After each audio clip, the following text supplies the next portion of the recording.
안녕하세요. 전종철의 전격시사 진행을 맡은 전종철 기자입니다. 경북 문경 공장 화재 현장에서 인명 수색에 나섰다가 순직한 20대와 30대 젊은 소방대원 2명에 대한 추모의 발길이 이어지고 있습니다. 여야 지도부는 각각 문경 화재 현장을 찾아서 소방관이 안전하게 일할 수 있도록 돕겠다고 밝혔고, 윤석열 대통령은 1계급 특징과 함께 옥조 근정 훈장을 추서했습니다. 정부가 필수 의료 수가 인상에 10조 원을 투입하고 의료 인력 확충을 골자로 하는 의료 살리기 대책을 내놨습니다. 1월 임시국회 마지막 본회의에서 중대재해처벌법 유예안 처리가 끝내 무산됐습니다. 오늘 방송에선 소방관들의 안전을 개선할 방안을 짚어보고 정치권 현안도 자세히 분석합니다. 2월 2일 금요일 전종철의 전격시사 출발합니다.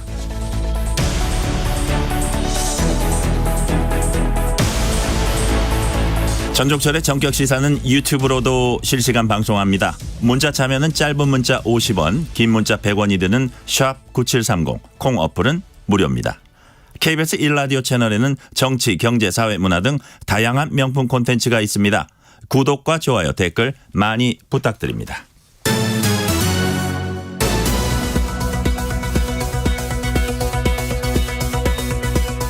뉴스 브리핑 KBS 보도본부 우정화 기자 나와 있습니다. 어서 오세요. 안녕하세요. 첫 소식은 날씨입니다. 지금 강원 동해안에 많은 눈이 내리고 있다고요? 네, 오늘 아침까지도 눈 예보가 돼 있습니다. 동해안 일대 또 강원 영동 경북 북동 지역에는 지금 눈이 내리고 있는데요. 경북 경주에는 대설주의보도 내려져 있습니다. 앞으로 강원 영동과 제주 산지에 1에서 3cm, 경북은 1cm 안팎의 눈이 더 오겠습니다. 주말에는 비와 눈 소식이 있습니다. 입춘인 일요일에 제주와 전라권을 시작으로 월요일인 5일까지 전국에 비나 눈이 내릴 것으로 보입니다. 그리고 나서 날씨는 입춘이 지난 게 좀 무색하게 다시 좀 추워질 것으로 보입니다. 네, 경북 문경의 공장에서 화재를 진압하던 소방관 2명이 숨졌습니다. 대피하지 못한 사람을 구하겠다고 들어갔다가 끝내 돌아오지 못해서 안타까움을 더했습니다. 자세한 소식 전해주세요. 네, 이 숨진 2명의 소방관은 27살 김수광 소방교와 35살 박수훈 소방사입니다. 이 말씀하신 대로 두 사람은 미처 대피하지 못한 사람들을 구하겠다면서 불길에 뛰어들었다가 끝내 돌아오지 못한 것으로 확인이 됐습니다. 공동체를 위한 고귀한 희생에 경상북도는 이들의 고향인 구미와 상주 등 4곳에 분향소를 차리고 희생을 애도하기로 했습니다. 윤석열 대통령은 두 소방 영웅을 애도하면서 1계급 특진과 함께 옥조 근정 훈장을 추서했습니다. 두 소방관의 유해는 국립대전현충원에 안장될 예정입니다. 이런 가운데 경찰과 소방은 오늘 현장 합동 감식을 통해서 이번 화재 원인 등을 조사할 계획입니다. 네, 소방과 결혼했다는 젊은 소방관의 죽음에 정말 가슴이 저밉니다. 어제 1월 임시국회 마지막 본회의가 열렸습니다. 50인 미만 사업장까지 확대 적용된 중대재해처벌법 유예안의 처리가 결국 불발됐어요. 네, 불발이 됐습니다. 여야가 좀 막판까지 협상을 벌였는데요. 끝내 이견을 못 좁혀서 유예안 처리가 결국 불발이 됐습니다. 어제 여당이 먼저 좀 제안을 했습니다. 여당은 야당의 요구를 반영해서 산업안전보건청을 설치를 하고 법안 시행을 2년 더 유예하는 최종 협상안을 제시를 했습니다. 대통령실도 산업안전청 설치 여부를 검토를 하고 있다면서 일종의 좀 지원 사격을 하기도 했습니다. 민주당은 이 안에 대해서 의원총회를 열어서 난상 토론을 벌였습니다. 1시간 반이 넘는 경론 끝에 정부 여당의 제안을 수용하지 않기로 결정을 했습니다. 노동자의 생명, 안전이 더 우선한다는 것에 충실하기로 했다. 이런 이유를 들었습니다. 그래서 결국 개정안의 처리가 최종적으로는 무산이 됐습니다. 네, 여권에서 어떤 반응 보였습니까? 네, 우선적으로 대통령실은 민주당이 민생보다 정략을 선택을 했다면서 거세게 비판을 했고요. 국민의힘도 규탄 대회를 열어서 민주당의 비정함이 반드시 심판받을 것이다. 이렇게 경고를 하기도 했습니다. 이런 상황에서 민주당은 일단 추가 협상의 여지도 남기기는 했습니다. 그래서 아직까지는 완전히 불씨가 꺼지지는 않은 것으로 보이기도 하는데요. 민주당이 언제든지 상황 변화가 생기면 협의가 가능하다고 한 겁니다. 일단 당장 처리는 불발이 됐지만 이런 앞으로의 상황들을 좀 더 지켜봐야 할 것으로 보입니다. 네, 한동훈 국민의힘 비상대책위원장이 개인 의견을 전제로 국회의원 보수를 국민 중위소득에 해당하는 정도로 줄이자 이렇게 제안을 했죠. 네, 이 한동훈 위원장이 어제 비상대책위원회 회의에서 국회의원 보수인 세비가 올해에 지난해보다 1.7% 오른 1억 5,700만 원이 책정이 됐다면서 개인 의견임을 전제로 국회의원은 국민을 대표하기 때문에 상징적으로 좀 국민 중위소득 정도의 세비를 받는 게 어떨까 이렇게 좀 제안을 하기도 했습니다. 그러면서 여야 진영을 넘어서 국민 눈높이를 감안해서 진지하게 논의하자 이렇게 제안을 하기도 했습니다. 네, 그제 한동훈 위원장에 이어서 어제는 이재명 민주당 대표가 도심의 철도 지하화를 제안을 했어요. 네, 어제 이재명 대표는 서울 신도림역을 찾았습니다. 이 대표는 전면적으로 철도와 역사의 지하화를 추진할 때가 됐다고 밝혔습니다. 주요 철도의 도심 구간을 지하화를 하면서 그 부지에 용적률 같은 이런 특례들을 좀 적용을 해서 그 부지를 주거 복합시설로 개발을 하자는 겁니다. 민주당은 이걸 위해서 다음 국회에서 도시철도법 개정을 추진하겠다고 밝혔습니다. 네.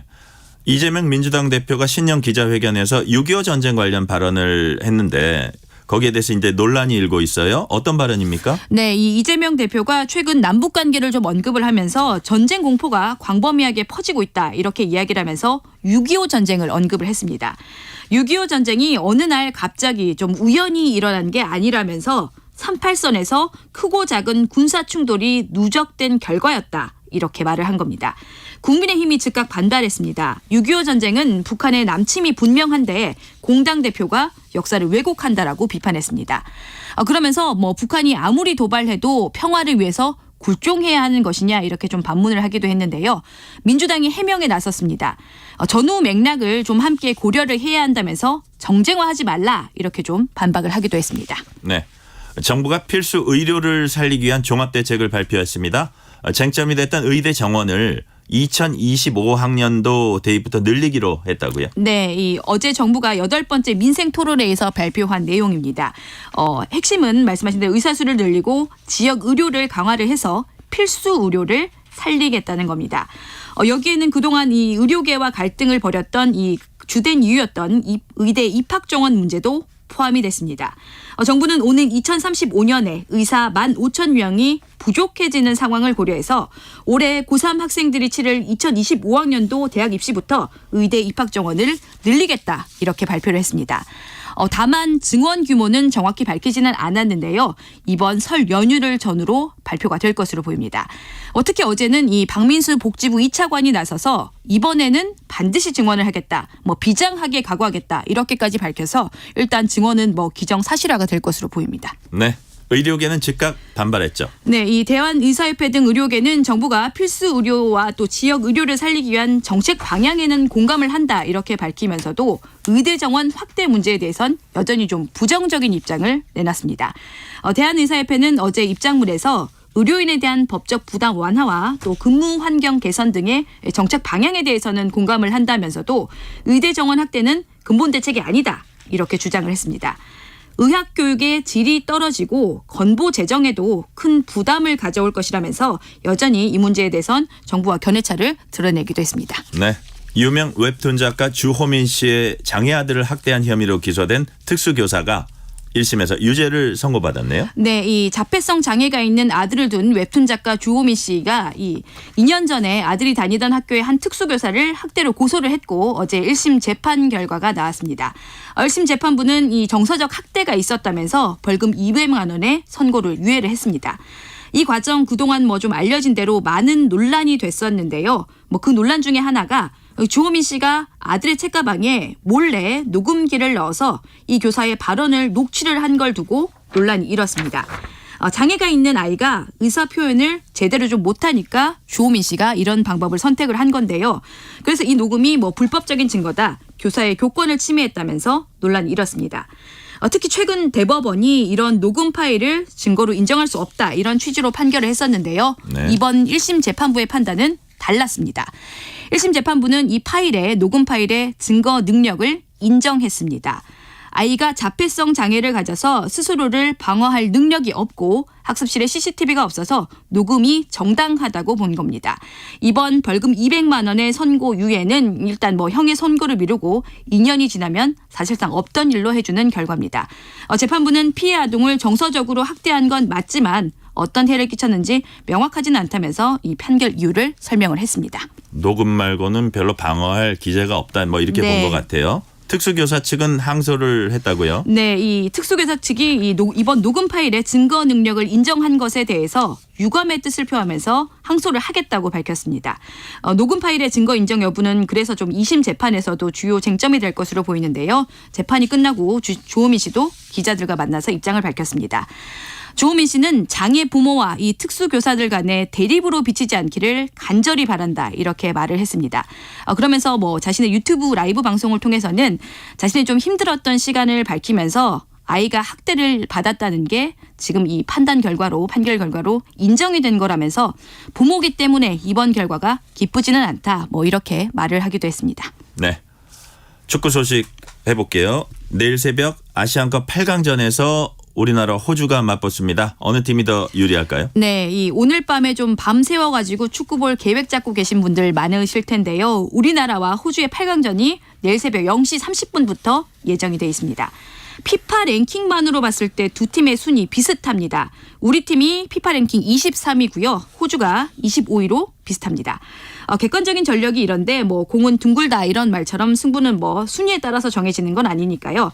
이번 아시안컵에서 상황만 좀 보면은 한국이 8강 진출팀 중에서 두 번째로 많은 9골을 기록을 한 반면에 호주는 4경기에서 단 한 골만 내줄 만큼 좀 단단한 수비를 자랑합니다.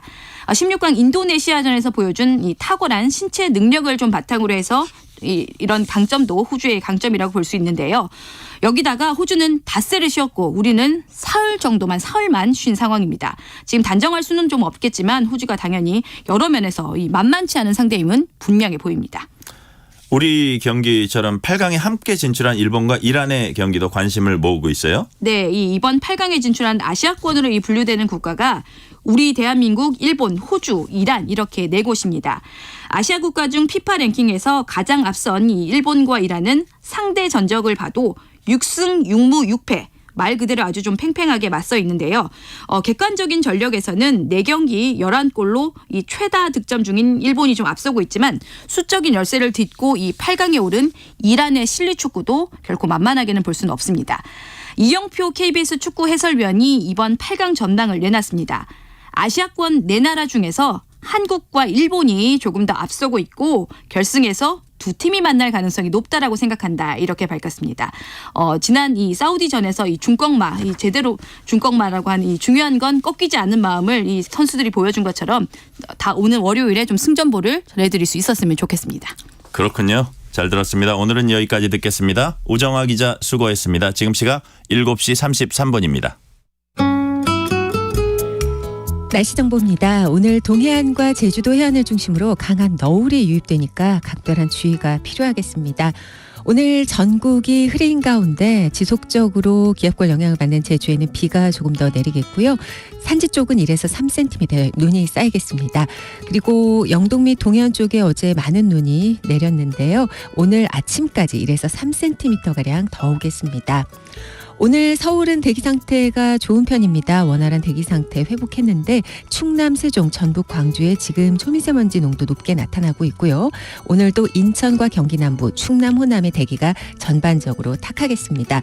오늘 기온 예년보다 높겠습니다. 서울 6도, 전주 8도, 대구 9도 등 3도에서 10도고 내일도 초봄 날씨로 낮 기온이 더 올라서 서울 9도 등 3도에서 11도의 낮 기온을 예상하고 있습니다.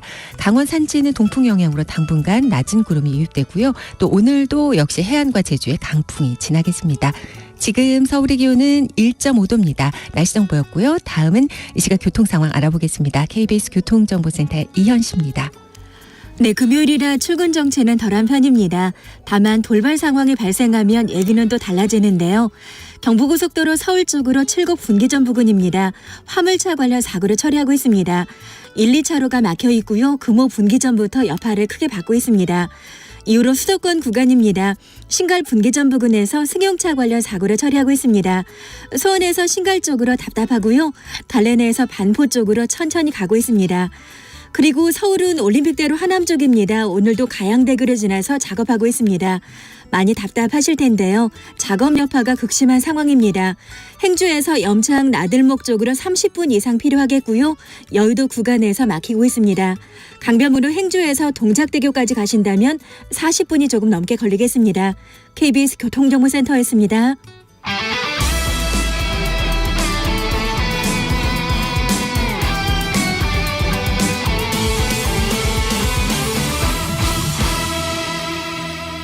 전종철의 전격 시사.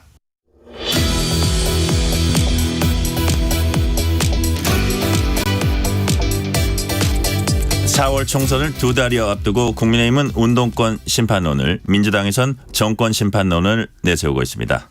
민주당은 선거제, 특히 비례대표 선출 방식을 아직 결정하지 않고 있습니다. 이 시간엔 선거제 문제 등 정치권 현안 짚어봅니다. 민주당 서은숙 최고위원 나오셨습니다. 최고위원님 안녕하세요. 네, 안녕하세요. 반갑습니다. 반갑습니다. 네. 민주당이 선거제 문제를 전 당원 투표에 붙이기로 하고 실무 준비에 착수한 것으로 이제 전해졌습니다. 언제 투표하고 결론은 언제쯤 나옵니까? 네, 전당원 투표를 하겠다고 정해진 건 아니고요. 아, 확정된 건 아닙니까? 네, 확정된 건 아니고요. 오늘 제가 이 방송을 마치고 최고위원 회의를 가면 오늘 논의가 좀 길게 이어질 것 같습니다. 그래서 아마 그 과정에서 전당원 투표를 하는 것도 하나의 의제로 올라올 것 같은데, 보도나 이렇게 언론에서 이제 전당원 투표를 하려면 준비가 필요하거든요. 네. 저희가 어떤 결정을 할 때 플랜 A로 갈 수도 있고 B로 갈 수도 있는데, 전당원 투표를 한다고 결정이 났을 경우에는 준비 기간이 또 길어질 수 있으니 이제 플랜 A에 대비한 준비를 해놓은 것이고요. 뭐 그것이 A가 될지 B가 될지 모르겠지만 준비를 해놓은 것이고, 다만 이제 전당원 투표를 하겠다라고 결정하고 논의를 시작하는 것은 아닙니다. 네. 네. 네. 그 지금 그 민주당 지도부가 네. 뭐 여러 가지 안을 놓고 많이 이제 득실을 생각하고 계세요. 득실이라기보다 이제 그 합리성이라든지 그렇죠. 그 전에 약속한 네. 것도 있고 하니까 어떤 것이 좋을까 이제 보고 계실 텐데, 이제 언론 보도에 따르면 권역별 병립형 비례대표제에 무게가 좀 실려 있다. 네. 맞습니까? 네, 권역별 비례대표에 대한 논의들, 그리고 또 그것이 일정하게 지금의 유용성 이런 것들에 대한 긍정적인 의견들은 많이 있습니다. 네네. 다만 이제 권역별 비례제를 한다 하더라도 이중 등록에 대한 합의는 국민의힘과 잘 안 되고 있는 것 같아요. 그래서 이 문제에 대한 조금의 이견들이 있고요. 뭐 사실 이제 뭐 여러 가지 선택이라고 얘기하시는데 아주 간단하죠. 뭐 병립형 권역별 비례를 선택할 것인지, 아니면 연동형으로 가면서 권역별 비례대표를 할 것인지, 이것이 결국은 뭐 핵심이 아닐까 하는 생각이 드는데요. 그 게임의 룰 2개 중에서 어떤 것을 택해야 명분과 실리를 다 취할 수 있을지 가장 고민되는 지점입니다. 그렇군요. 네. 이게 이제 확정되진 않았지만 뭐 검토 대상 중에 하나인 전당원 투표 얘기를 조금만 더 해볼게요. 네. 이게 얼핏 보면 이제 민주적인 것 같지만 네. 지도부가 까다로운 문제를 회피하는 방식으로도 활용된다, 이렇게 네. 이제 비판이 있고, 또 이게 완벽한 그 결정을 하는 어떤 전당원들에게 어떤 결정권을 준다기보다는 약간의 힌트를 줘가지고 네. 그쪽으로 간다는, 이제 뭐 어떤 몰이라는 표현은 좀 그렇더라도 그런 약간 부정적인 지적도 있더라고요. 그래서 최근에 이제 있었던 일이 80여 명 그 의원들이 연동형 비례제 그 재차 이제 그걸 계속 해야 된다, 이렇게 네네. 그 촉구를 하자. 네네. 정청래 최고위원이 이거는 이제 자선 사업이 아니다. 전당원 투표 가자, 이렇게 아마 저 의원들 단톡이나 뭐 이런 데서 그렇게 말씀을 하셨나 봐요. 네. 본인 의견으로 그렇게 공개적으로 밝히셨죠. 그러니까 이제 정청래 저 최고위원의 비중이나 이런 걸로 볼 때 사람들이 이제 저쪽으로 가지 않나 생각을 한 것 같아요. 네. 예, 그래서 그런 식의 어떤 그 핵심, 그 지도부가 결정해야 되는 거를 회피하는 방식, 거기에 대해서 어떻게 생각하세요? 그 사실은 이제 이게 민주당이 지금 당원을 들러리로 생각하진 않거든요. 네. 그리고 이것은 의원들도 관심이 많지만 당원들도 굉장히 관심이 많습니다. 지지자들도 마찬가지고요. 네. 이것이 이게 얘기가 된 지 굉장히 오래됐잖아요. 굉장히 복잡한 선거 제도이지만 사실은 이제 핵심을 들어가 보면 그렇게 어려운 것도 아니에요. 그 과정에서 많은 우리 당원들이 이미 학습이 되어 있어요. 여러 가지 제도에 대한 장단점 그리고 지금 민주당이 어떤 선택을 해야 될 건지에 대한 학습도 되어 있고 여러 가지 관심도 많이 있습니다. 네. 그래서 저는 전당원 투표를 한다고 해서 이게 뭐 이 당원들의 뜻에 일방적으로 따른다거나 혹은 이렇게 뭐 추수해서 따라가는 그런 건 아니라고 보고요. 여러 가지 이제 결정하는 방안 중에 하나가 될 수 있겠죠. 뭐 만약에 이걸 이제 정청래 최고위원이 미리 제안하지 않고 우리 안에서 당원들의 뜻을 한번 물어보자라는 의견이 나왔다면 뭐 또 다른 차원에서 얘기될 수 있겠지만 전당원 투표에서 결정 나는 것과 지도부의 생각들이 일정하게 합치된다면 저는 이것이 우리 당이 중요한 결정에 대한 당원들의 의견을 묻는 시스템을 만들어 나가는 하나의 과정이라고 생각합니다. 뭐 이게 갑자기 전혀 논의되지 않고 있다가 당원들에게 묻겠다 이런 건 아니기 때문에 지금 민주당은 어쨌든 예전과 다르게 중요한 문제 그리고 당원들이 관심을 많이 가지고 있는 문제에 대해서는 당원 투표를 앞으로 저는 더 많아질 거라고 생각하거든요. 뭐 그런 측면에서 그런 과한 뭐 이 생각보다는 당원들의 뜻을 묻는다라고 봐주시면 좋을 것 같고요. 여기서 또 말씀드릴 것은 결정되지 않았다라는 말씀을 드리겠습니다. 아니 근데 네. 이제 일반인들이 이렇게 언론을 접하면서 깜짝 놀랐던 게 이제 정성호 의원이 이거는 결정이 어려울 때는 대표가 손해보는 선택해야 된다. 그 국민과 당원들 설득하는 게 올바른 태도다. 그리고 가장 발언이 셌던 분이 유인태 전 사무총장이에요. 네네네. 네. 그래서 뭐 천벌 받을 짓은 전부 당원 투표를 한다 이렇게 좀 네. 어떻게 보면 아주 센 발언을 하셨는데 네, 네. 그러면서 이재명 대표를 상당히 좀 걱정하는 말씀을 하셨어요. 네. 그 전에 이제 불체포 특권 그것도 좀 그 뒤집은 측면이 있는데 이것도 또 그러면 정말 어떤 앞으로의 정치 일정이 아마 좋지 않을 거다 이러고 좀 경고를 하셨거든요. 또 하나가 뭐가 있냐면 제가 본래는 질문을 나눠놨던 건데 너무 이 질문 오래 하는 것 같아요. 뭉쳐서 하나로만 네, 그냥 네, 끝낼게요. 이 네, 질문은. 또 하나 뭐가 있냐면 그 옛날 사례가 있어요. 예를 들어서 그 오거돈 박원순 약간 성비위로 사실은 그 새로 치러지는 선거인데 당원까지 무력화시키면서 그때 사실 결과적으로 전당원 투표에 의해 가지고 그게 다시 그 출마를 하는 그런 그 결과가 나왔던 몇 가지들이 있거든요. 그런 걸 종합적으로 하면 아마 유인태 사무총장 이런 분들도 이거는 안 되는데 이러고 걱정을 하는 게 아닌가 싶어요.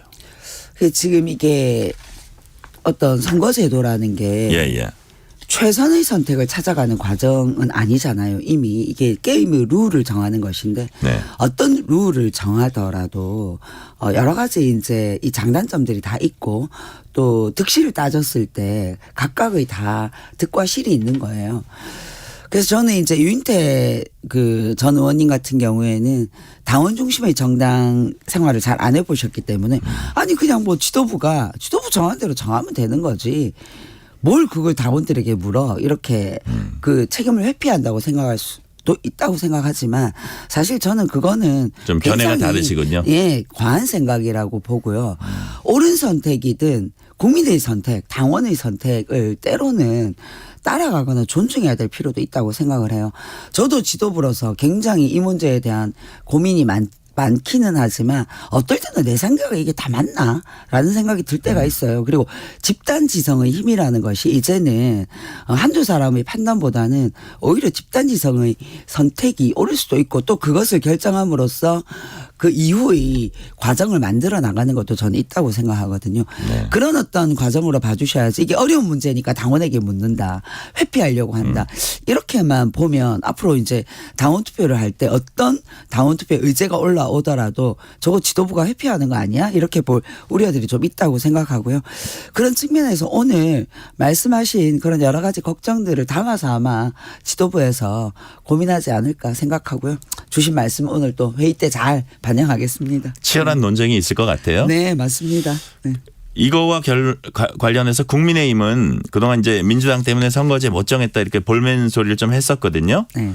동시에 결정 지연에 따른 이제 플랜 B를 가동하고 있어요. 네, 병립형을 그렇죠. 고수하면서 네. 위성정당 당명까지 이제 공개를 했어요. 이 같은 행동 어떻게 보세요? 자, 사실 이제 룰 협상은 이게 룰을 정하는 것은 협상을 해야 되는 거잖아요. 예. 국민의힘은 이미 뭐 병립형으로 가겠다. 다수당당하게 위성정당까지 하겠다라고 얘기하고 있는데 이제는 협상 테이블에 앉으면 정하면 되는 것이죠. 예. 민주당은 사실은 이제 고려해야 될 것들이 너무 많아요. 민주당이 지금 위성정당 하겠다고 하면 언론이 어떻게 나올까요? 난리가 나겠죠. 근데 국민의힘이 위성정당 하겠다고 하면 그것에 대한 비난은 하나도 없어요. 오히려 저는 국민의힘은 굉장히 어떤 것으로부터도 구속받지 않고 아주 자유롭게 이 여러 가지 자기들의 견해나 룰에 대한 이야기를 하고 있는데 민주당은 하여튼 여러 가지에 많이 갇혀 있는 상황입니다. 그래서 민주당 입장이 정해지면 이제 룰 협상이 시작되면 되는데 이 협상의 과정에서 이 책임을 뭐 이재명 대표 때문에 이 룰이 정해지지 않는다라고 하는 것은 계속해서 이제 이재명 탓, 민주당 탓만 하고 있는 그런 모습이라는 생각이 들고요. 사실 물밑에서의 룰 협상은 계속 진행되고 있습니다. 여러 가지 것들이 진행되고 있는 과정이기 때문에 저는 너무 늦지 않게 결정 날 거라고 생각합니다. 네. 이번 총선을 치를 구도로 국민의힘 운동권 심판론을 민주당 정권 심판론 내세우고 있습니다. 특히 이제 한동훈 비상대책위원장은 운동권 정치 청산이 시대 정신이다라고 이제 강조하고 사실 이번 선거의 방점도 여기 찍고 있거든요. 학생 운동권 출신이자 민주당 지도부로서 여기에 대해서 한 말씀 해 주세요. 네, 말씀하신 것처럼 선거는 시대 정신의 반영인데 지금 시대 정신이 과연 운동권 청산이 시대 정신인가 저는 묻고 싶고요. 많은 국민들께서는 지금 민생의 어려움이나 그다음에 앞으로 이제 우리에게 닥쳐올 저출생의 문제, 기후위기의 문제 이런 것들이 오히려 이번 총선의 시대 정신이라고 보고 계신다고 생각하고요. 많은 국민들은 오히려 운동권 심판보다는 윤석열 정권과 한동훈 비대위원장에 대한 심판, 윤동권에 대한 심판이 더 이번 총선의 핵심적인 문제라고 보고 있다는 생각이 들거든요. 윤석열 대통령도 그렇고 한동훈 비대위원장도 그렇고 두 분의 공통점이 좀 있는 것 같은데 국민들의 목소리나 국민들의 의중에 대한 고민을 하기보다는 본인들이 하고 싶은 얘기를 중심으로 많이 하시는 것 같아요. 근데 정치는 자기 얘기를 하는 것보다는 국민들이 듣고 싶어하는 얘기를 좀 해주셔야 될 것 같아요. 그리고 지금 이 중간 평가 성격의 이 총선이 운동권 심판으로 정권 심판이 저는 가려질 수는 없다는 생각이 들거든요. 그래서 아마 선거 끝나고 나면 혹독한 민심의 결과를 보시게 될 것인데 운동권 심판이 시대 정신이라면 저는 유권자의 선택이 그것을 보여줄 거라는 생각이 듭니다. 그래서 한동훈 비대위원장이 얘기하는 운동권 심판은 윤석열 정권 심판을 가릴 수 없다라고 저는 그렇게 생각합니다. 네. 이재명 대표는 운동권 청산보다 지금 시급한 것은 검사 독재 청산이다. 이거 어떻게 보세요? 네, 제가 아까 말씀드린 것처럼 예. 이 정권에 대한 이 심판의 성격이 결국은 이 검사를 통한 검사 출신의 대통령, 검사 출신의 야당 비대위원장, 검사 출신의 장관들 그리고 요직에 앉아있는 이 검사 출신들이 만들어내는 이 검사공화국에 대한 국민들의 심판이 이번 총선에 저는 가장 기본적인 성격이라고 생각하고요. 그런 것들에 대한 민심이 아마 드러나지 않을까 생각합니다. 네. 친명계와 친문계 사이의 공천 갈등 와중에 운동권 출신들이 민주당 내에서도 이건 결과적인 건데요. 네. 그 압박을 받는 이제 모양새가 조금 보이고 있어요. 네. 예를 들어서 친문 현역 의원 지역구의 친명 의원 인사들이 출사표 던지고 네. 예컨대 뭐 임종석, 윤건영 의원 등은 불출마, 험지 출마 요구까지 받고 있어요. 그래서 지금의 이 분위기가 민주당 내에서도 86 운동권이 조금 약간 역할이 축소된다 그러나 약간 압박을 받는 분위기 그런 거 있지 않습니까? 사실 이제 지금 국민의힘도 그렇고 민주당도 그렇고 공천 과정에 예. 다선 의원에 대한 여러 가지 이제 뭐 불출마를 해야 된다, 지역을 바꿔야 된다, 결단해야 된다 이런 얘기들이 많이 나오고 있잖아요. 사실 그건 이제 국민들의 어떤 이 다선 의원에 대한 피로도를 반영한 거라는 생각이 그건 꼭 들거든요. 86 세대가 그렇죠. 아니라 86 세대뿐만 아니라 그분들이 이미 나이도 많이 들고 그렇죠. 다선도 했다. 그렇죠. 예, 그렇기 때문에 이제 그런 공격을 받는 것인데 예. 지금 이 민주당의 시스템이 검증을 통하고 공모를 하고 또 적합도 조사를 하고 면접을 통해서 결국은 심사를 하게 되는데 이 과정 어디에 86은 안 된다. 운동권은 안 된다. 이게 들어갈 수 있는 틈이 별로 없고요. 네. 저는 이제 민주당은 다선에 대한 인위적인 배제는 해서는 안 된다. 오히려 이것 또한 당원이나 국민들이 선택해야 된다라고 얘기하고 있거든요. 그래서 저는 특별히 지금 민주당의 공천 과정에 86이나 운동권들이 인위적으로 배제될 수 있을 만한 것은 별로 없다는 생각이 들고요. 당원이나 국민들이 그 과정에 참여해서 보여줄 것이라고 생각합니다. 네.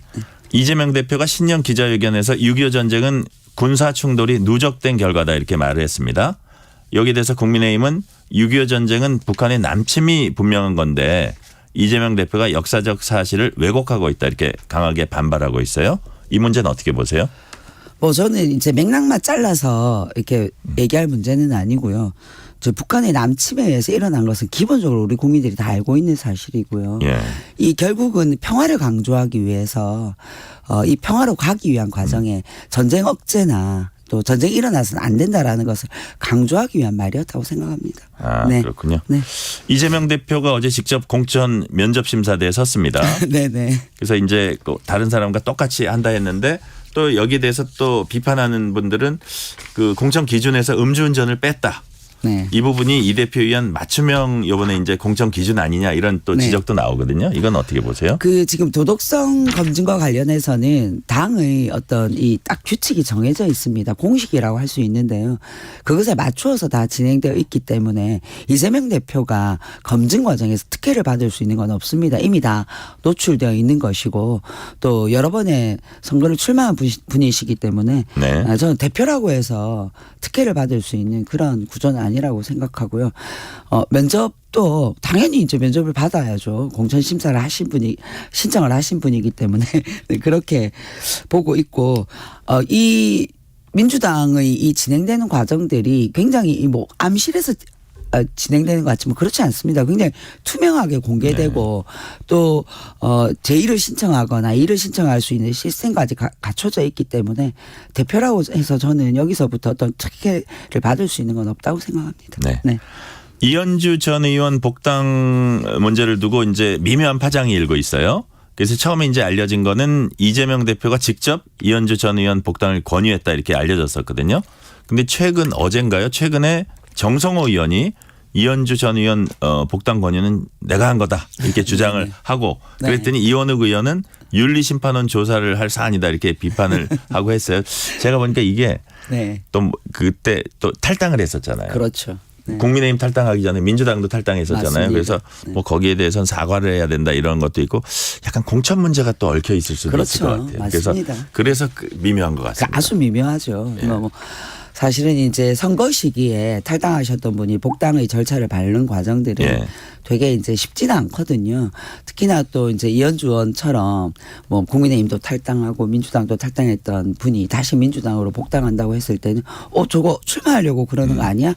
라는 오해를 당연히 받을 수 있죠. 네. 그래서 저는 이런 과정들은 조금 세심한 과정들이 필요한데 이게 이제 알려지는 과정에서 약간 좀 오해도 있었던 것 같고요. 또 여러 가지 절차나 또 이런 과정들이 무리가 조금 있었던 것 같아요. 그래서 우리 당원들 내에서도 여기에 대해서 여러 가지 의견들이 있고 뭐 최고위원들 내에서도 약간의 이 의견들의 조금 차이가 있기도 하고요. 뭐 저도 총선을 앞두고 이렇게 무리한 이 복당을 하거나 하는 것들은 조금 좋은 모양새는 아닌 것 같다는 생각이 듭니다. 개인적으로. 네. 이번 총선에서 이재명 대표가 말씀하신 그 목표인 151석 달성 네. 가능하다고 보세요? 가능하게 만들어야죠. 한 석이라도 더 이기는 것. 그래서 총선이 끝나도 계속될 이 검사 정권에 대한 견제와 이런 것들이 저는 필요하다고 보고요.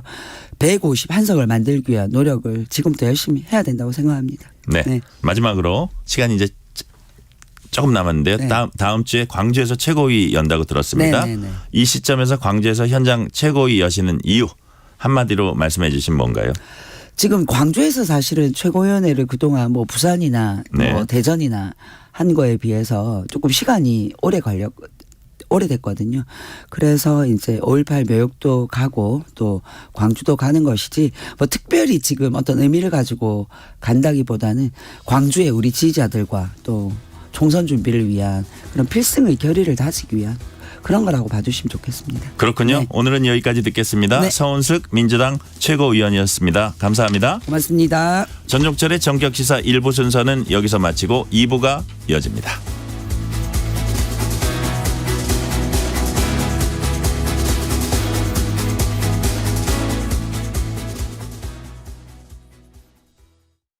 알고 계시나요?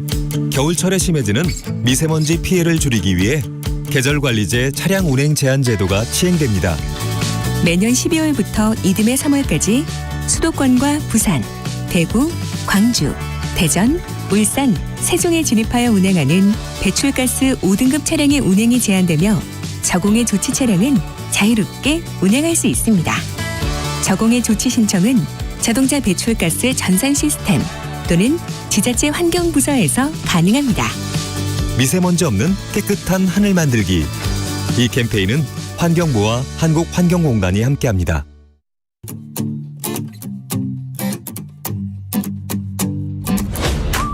KBS 라디오 기후위기 대응 캠페인 지구를 네, 안녕하세요. 저는 소비자 기후행동 충북에서 활동하고 있는 최종래입니다. 아이가 아토피였어요. 그래서 우선은 먹을거리에 관심이 가지다가 먹을거리가 환경과 뗄래야 뗄 수 없는 관계 있잖아요. 그러다 보니 자연스럽게 환경 문제에 관심을 가지게 되었고, 환경 문제 중에서 이제 특별히 플라스틱에 관심을 가지게 된 건 기후 위기와 플라스틱이 너무나 밀접한 관계가 있기 때문에 또 특별히 더 관심을 가지게 되었습니다. 그동안 저도 플라스틱 줄인다고 텀블러 가져다니고 손수건 갖고 다니고 용기 가져다니고 갖고 다니고 이거 굉장히 중요해요. 중요한데 훨씬 더 많이 관심 가질 거는 제도, 정책 이런 것들에 훨씬 더 많은 관심을 가져주시면 어떨까. 이것도 굉장히 중요한데 거기서만 그치지 말고 제도가 어떻게 만들어지는지, 국제사회는 어떻게 움직이고 있는지, 우리 기업들은 어떻게 하고 있는지, 혹은 저는 이거 하면서 플라스틱을 통해서 가장 이익을 보는 사람들은 누구지라는 생각도 하게 됐거든요. 피해를 보는 사람은 확실히 있어요. 근데 플라스틱을 가지고 이익을 보는 사람들이 분명히 있을 거란 말이에요. 그 이익을 보는 사람들에게 이 책임을 지게 해야 되지 않을까? 그런 생각 정말 많이 했습니다. 텀블러 가지고 다니시는데요. 텀블러 여러 개 사지 마시고 하나를 오래오래 쓰셨으면 좋겠습니다. 혹시 플라스틱 제품을 사셨다 하면 그 제품을 오랫동안 쓰시는 것도 하나의 중요한 방법이지 않을까 싶습니다. 뜨거워지고 있는 지구. 지금 우리의 문제입니다. KBS 라디오 기후위기 대응 캠페인 지구를 지켜라 였습니다.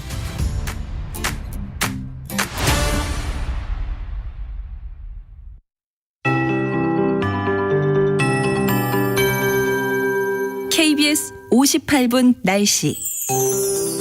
강원 영동과 제주에는 동풍과 기압골의 영향을 조금 더 받겠습니다. 오늘 아침까지 그가 많은 눈이 쏟아진 영동 지방에 1에서 3cm의 눈이 추가로 더 올 걸로 보여집니다. 빙판에 주의하셔야겠습니다.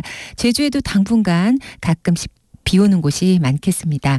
오늘 대부분 지역 날씨가 흐리겠고요. 모든 해안과 제주에는 바람이 강하게 불겠습니다. 또 가장 중요한 사실은 동해안과 제주 해안에 강한 너울이 유입되니까 이 점 주의하셔야겠습니다. 동풍 영향으로 당분간 강원 산지에는 낮은 구름이 유입되면서 짙은 안개 끼는 곳이 있겠고 가시거리 200m 미만으로 좁혀질 가능성이 높습니다. 기온은 평년보다 높겠습니다. 오늘 낮 기온 서울 6도, 전주 8도, 대구 9도 등 전국적으로 3도에서 10도 분포를 예상하고 있습니다. 내일도 서울 아침 기온 0도 등 전국적으로 영하 4도에서 영상 5도로 평년보다 높겠습니다. 낮 기온 서울 9도 등 3도에서 11도 분포가 되겠습니다. 오늘 오후까지 제주도 동부의 바람이 매우 강하게 불 것으로 보이고요. 전남 남해안과 경상권 해안으로도 바람이 강하겠습니다. 해상의 파도도 2에서 4m로 매우 높게 일겠습니다. 지금 서울의 기온은 영하 0.1도입니다. 강혜종입니다.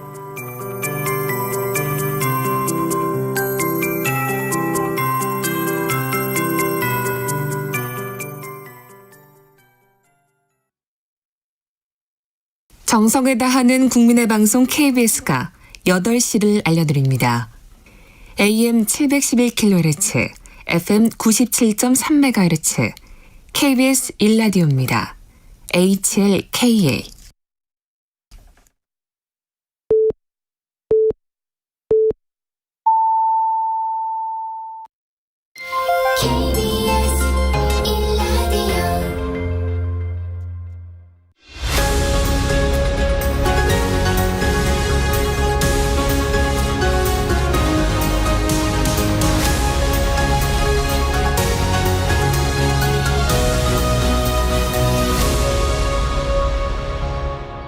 전종철의 전격 시사.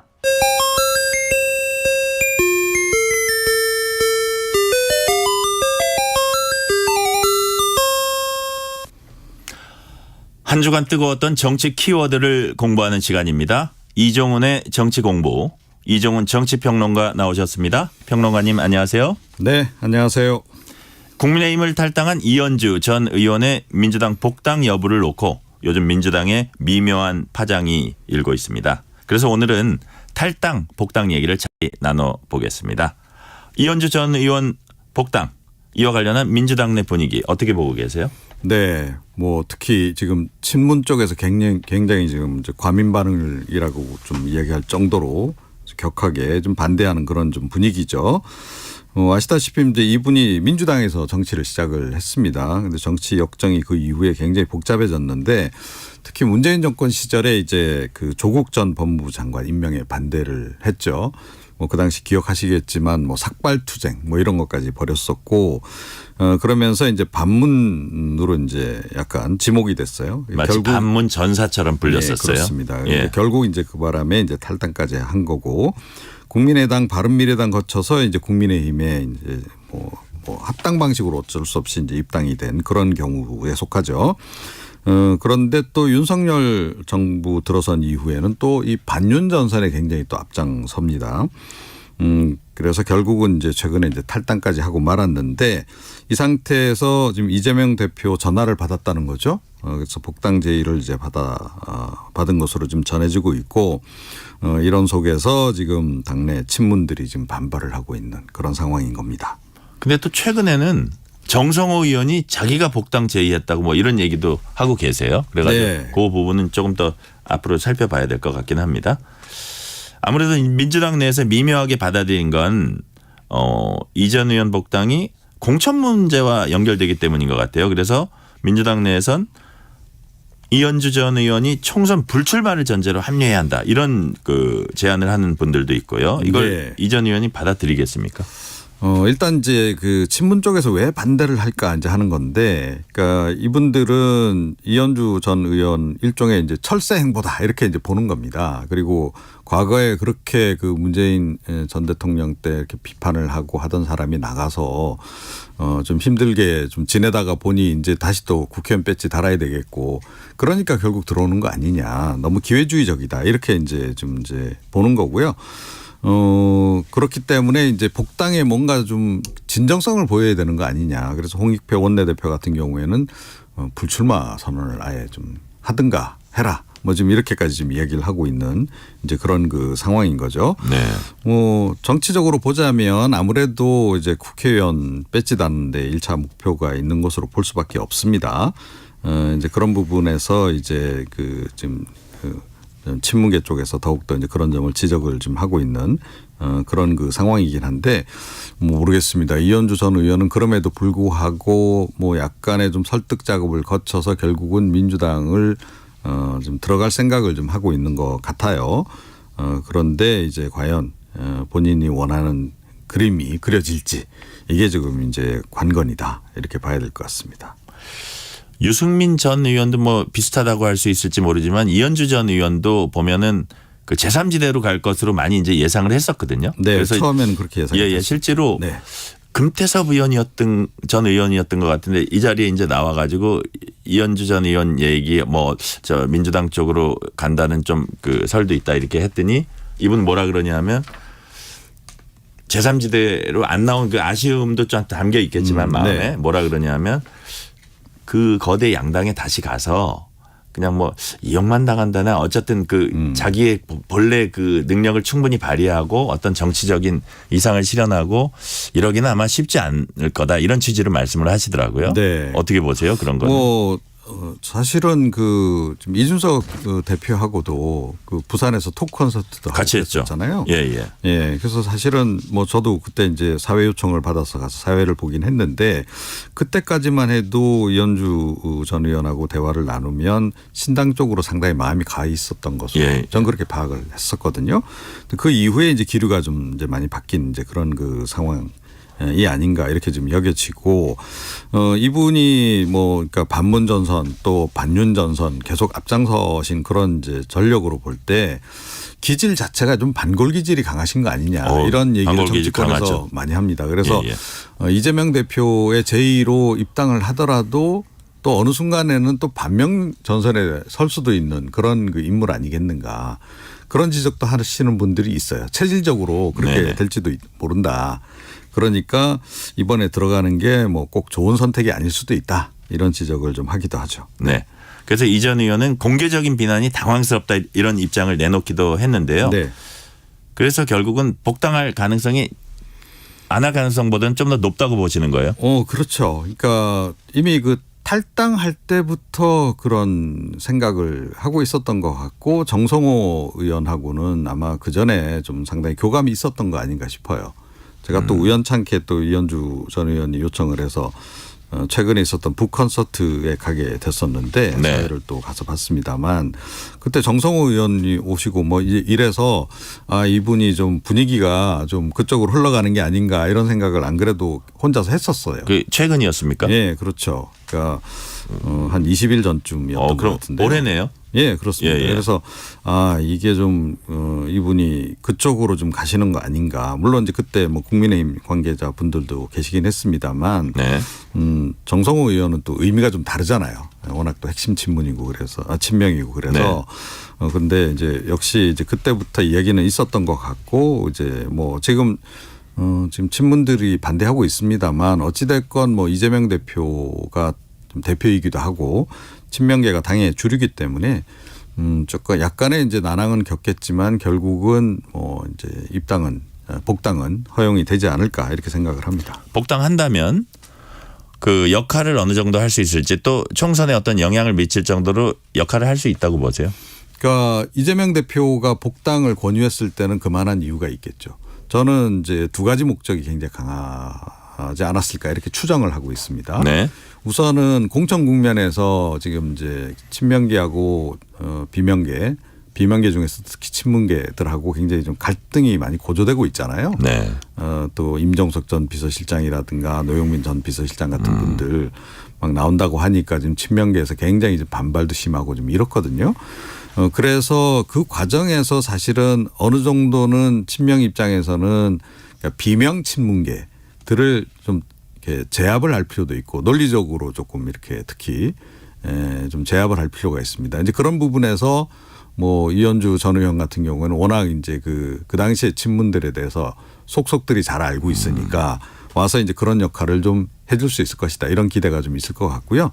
그 다음에 이제 총선 본선 국면으로 이제 접어들게 되면 이분이 또 워낙 또 반윤 전선을 해서 앞장서 오셨기 때문에 이제 일종의 이제 저격수로 윤석열 정권에 대한 저격수로 활용할 수 있는 측면도 있는 거죠. 윤석열 대통령 한동훈 위원장. 네, 그렇습니다. 그래서 그런 그 다목적으로 지금 이제 사실은 좀 복당 권유를 한 게 아닌가. 제 개인적인 추정이긴 합니다만 그렇습니다. 네. 탈당과 복당은 민주당에서 좀 더 많았던 것 같습니다. 21대 국회만 하더라도 10명 넘는 국회의원들이 민주당 탈당했거나 제명당했고 잠시 나갔다가 돌아온 복당 의원들도 몇 명 된다고 하던데요. 네. 무려 12명입니다. 네. 그러니까 민주당 같은 경우에는 당내 대체로 무슨 이제 비위 사건이라든가 이런 게 불거지고 하면 그러니까 이제 책임 정치한다 이런 명분하에 일단은 뭐 탈당을 했다가 다시 적당한 시점 봐서 복당하고 이런 것들이 좀 비교적 빈번한 편이에요. 사실은 뭐 이제 그 박지원 전 국정원장을 비롯한 분들도 민주당의 올드보이들 지난해 또 대거 또 이렇게 다시 복당하고 그러지 않았습니까?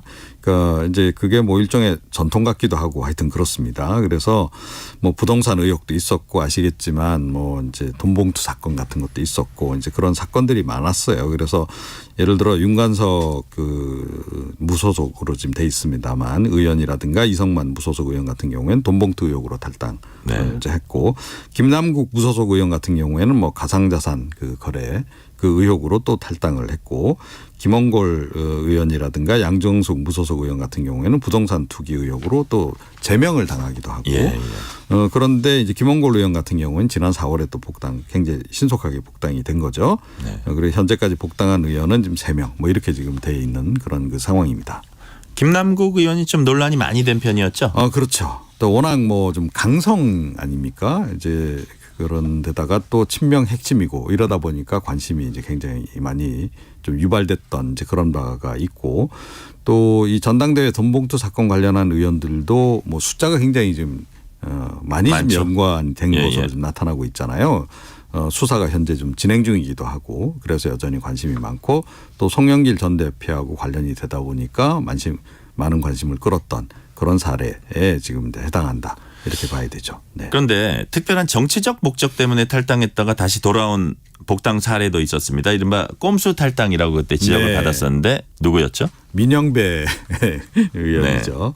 그러니까 뭐 기억하실지 모르겠습니다만 이른바 이제 검수완박 그 법안 처리하면서 이제 그 민주당이 어찌됐건 그 위원회에서 그러니까 좀 다수를 점해야 이게 처리가 가능한 그런 상황이 되니까 소수당의 이제 그 의석 지분까지 확보하기 위해서 민영배 의원을 의도적으로 이제 탈당을 시킨 거죠. 무소속을 일부러 만든 겁니다.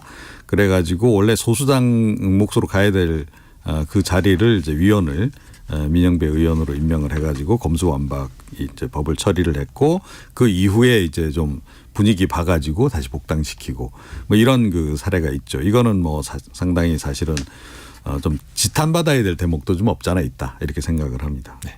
말씀 나누다 보니까 이제 과거 탈당 사례도 떠오릅니다. 연어처럼 고향으로 다시 돌아오는 영광의 날을 지켜봐달라 이렇게 호소했던 새천년 민주당 송석찬 의원도 유명했죠. 제가 사실은 그때 새천년 민주당을 출입하고 있었거든요. 23, 4년 전인데. 그럼 사정 잘 아시겠네요. 네네. 당시 얘기 좀 설명을 해 주세요.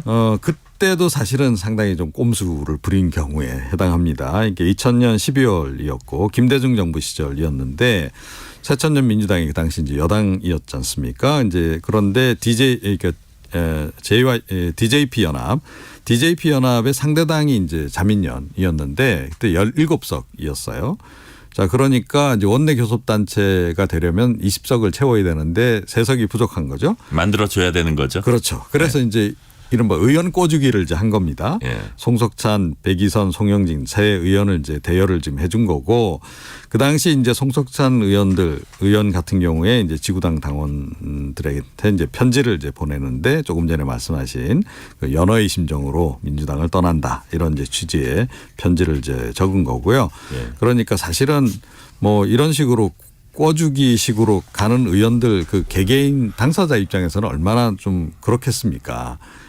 자기 마음은 그게 아닌데 그러니까 어쩔 수 없이 가야 되는 이제 그런 약간의 볼모 비스무리하게 이제 가는 그런 심정을 좀 이제 난 거고요. 송 전 의원은 나중에 결국 민주당으로 복당을 하긴 합니다. 그런데 또 19대 총선 과정에서 또 이 낙천에 불복해가지고 자유선진당으로 또 가는 그런 또 일도 있었습니다. 그 바람에 연어에서 철새로 변했다. 이런 또 어평을 받기도 했었죠. 그러니까요. 정치 역정이 좀 복잡했네요. 어쨌든 이 사안이 연어 이 사안이 의원 꺼주기 의원 임대의 거의 레전드 같은 그 사례이긴 합니다. 국민의힘 쪽도 좀 돌아볼까요? 국민의힘 탈당해서 주목받았던 의원들 누가 있습니까? 뭐 이준석 개혁신당 대표 뭐 최근에는 가장 이제 주목을 끈 케이스가 아닌가 이렇게 생각을 합니다. 뭐 이 대표 같은 경우에는 뭐 국회의원 신분으로 이제 탈당한 건 아니죠. 이분 뭐 영선 아닙니까? 대표 네. 당시부터 이제 그랬던 건데 영선임에도 불구하고 역시 전직 대표였기 때문에 굉장히 이제 관심을 끌은 그런 경우에 이제 해당한다. 이렇게 이제 봐야 되고요. 특히 이제 뭐 개혁신당을 만든 상태에서 지금 이제 국민의힘에서 공천 과정이 진행 중이고 그러다 보니까 이제 그 현역 국민의힘 소속 의원들 중에도 일부는 공천에 탈락할 가능성 때문에 또 탈당해서 이 개혁신당 쪽으로 가는 거 아니냐. 그래서 또 많은 관심을 끌고 있는 거죠. 그렇죠. 여야 양당 전직 대표가 비슷한 시기에 탈당을 해서 또 각각 제3지대로 가서 네. 또 신당을 창당한 것도 우리 헌정사에서 보면 매우 이례적인 일이에요. 그렇죠. 근데 그들이 또 합당까지 검토하고 있어요. 네. 참 이례적입니다. 어떻게 예, 보세요? 그렇습니다. 이게 만약에 다성사가 되면 그러니까 이례적인 일에 이례적인 일이 겹치는 이제 그런 그 상황이 될 거라고 좀 보고요. 조금 전에 말씀하셨듯이 지금 이제 이낙연 전 대표 민주당 이제 탈당했고 지금 이제 그 미래개혁당 네. 창당 준비 과정에 지금 있는 상황입니다. 개혁신당은 이미 창당을 좀 한 상태고 그래서 이제 두 쪽이 최종적으로 이제 그 다시 합당을 하느냐 마느냐 이게 이제 관건인데 합당을 하게 되면 사실은 이제 보수와 진보 세력이 일종의 이제 연합 정치, 그러니까 연정을 하게 되는 이제 그런 좀 특별한 지점도 좀 있기 때문에 관심을 좀 많이 끌고 있고요. 사실은 우리나라에서는 이게 굉장히 좀 이례적으로 이렇게 보이긴 하는데 유럽에서는 최근에 좌우연정이 굉장히 많이 출현하고 있거든요. 네. 그러니까 탈이념하고 이제 이념 시대로 넘어가는 거하고 좀 관련이 깊기 때문에 이거는 좀 우리가 관심 있게 좀 그래서 더 지켜보게 되는 게 아닌가 이렇게 생각을 합니다. 국민의힘 탈당 권은희 의원 거치 네. 어떻게 될 것 같아요? 그러게 말입니다. 이 권 의원도 참 본의 아니게 정치 역정이 굉장히 복잡해진 그런 경우에 속하죠. 그러니까 국민의힘, 국민의당 합당으로 해서 이제 원치 않는 이제 국민의힘 당 소속을 갖게 된 그런 경우여서 당에 있으면서도 사실은 이제 당 지도부하고 상당히 좀 다른 결의 행보를 계속 좀 보여왔고 네. 특히 지난번에 이제 그 쌍특검 처리할 때는 혼자만 국민의힘 의원 중에서 남아서 이제 표결을 하는 네. 그런 또 모습을 보였습니다. 그래서 당내에서 상당히 좀 출당 압박도 좀 많이 받고 그랬는데 결국 이제 탈당을 했죠. 여전히 이제 뭐 국회의원 활동을 계속 하실 생각은 있는 것 같고 좀 광주 광산을 염두에 두고 있다 이렇게 좀 이야기를 하고 있고요. 개혁신당 또는 이제 그 개혁미래당 쪽하고 뭐 소통은 계속 하고 있는 것으로 그렇게 좀 전해지고 있습니다. 탈당은 전적으로 한 의원의 개인적 의사인가요? 의원 마음대로 그냥 할 수 있는 건가요? 뭐 개인적으로 결단을 이제 내리면 할 수 있는 거죠. 그런데 사실은 그 자의적으로 탈당하는 경우는 그렇게 많지는 않습니다. 그러니까 상황이 여의치 않아서 또는 이제 여러 가지 사건 사고 때문에 이제 어쩔 수 없이 탈당을 하게 된 그런 경우가 좀 많다 이렇게 이제 봐야 되고요. 탈당이 좀 집중되는 시기는 역시 이제 총선을 앞둔 그렇죠. 공천 과정에서 공천받기 어렵다고 판단될 때 이제 많이 탈당을 하죠. 이때는 또 집단 탈당이 이루어지기도 합니다.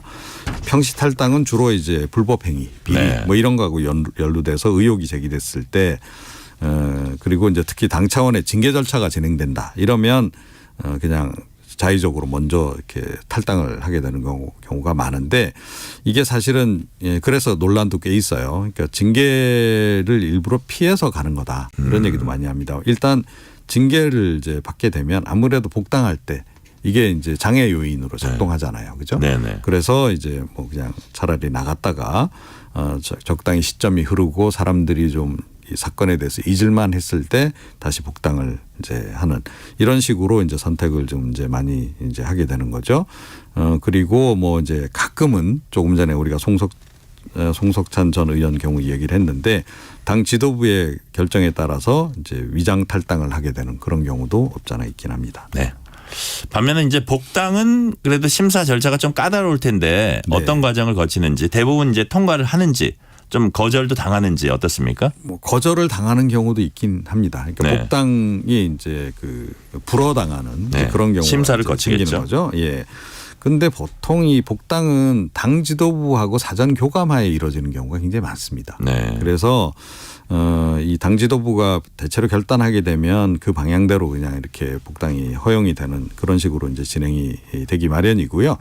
뭐 절차적으로 보자면 해당 정치인이 이제 복당 이제 신청을 자기가 이제 탈당할 때 탈당계 냈던 그 시도당에 하게 돼 있습니다. 이렇게 하게 되면 관할 시도당이 이제 당원 자격 심사위원회 개최해서 심사를 해서 적격 여부 이제 판정을 하게 되는 거죠. 그리고 대체로 이제 최종적으로는 최고위원회에서 복당할지 말지를 이제 결정하게 되는 이제 그런 경우인데 최근 사례로 이제 복당을 불허당한 경우는 이제 양양자 지금 개혁신당 지금 의원 2022년에 민주당에 이제 복당 신청했을 때 그때 이제 한번 이제 불허당한. 왜 불허했죠? 그러니까 아직은 때가 아니다. 뭐 이제 이런 이제 이유를 들었는데 실제로는 뭐 좀 다른 정치적 이제 고려들이 이제 있었던 것으로 이렇게 봐야 되겠죠. 강용석 변호사 같은 경우에도 국민의힘에 2022년 이제 복당 신청 이제 했는데 최고위원회가 이제 불허를 하는 그런 결정을 내린 바가 있습니다. 그렇군요. 오늘은 여기까지 듣겠습니다. 이종훈 정치평론가였습니다. 감사합니다. 네.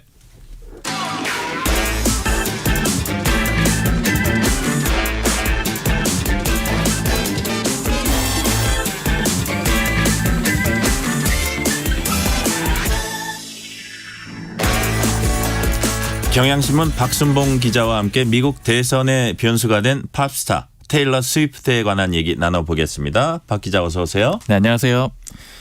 세계 최고의 팝스타죠. 원탑이라고도 하고요. 네. 테일러 스위프트가 미국 대선 논쟁의 중심에 섰습니다. 왜 대선에서 스위프트가 등장을 한 거죠? 네, 일단 그 대선 상황부터 좀 간단하게 짚어보면은요.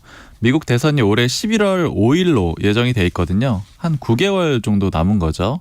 그런데 이미 경선을 시작을 했습니다. 네. 그러니까 미국은 워낙 땅도 넓고 인구도 많고요.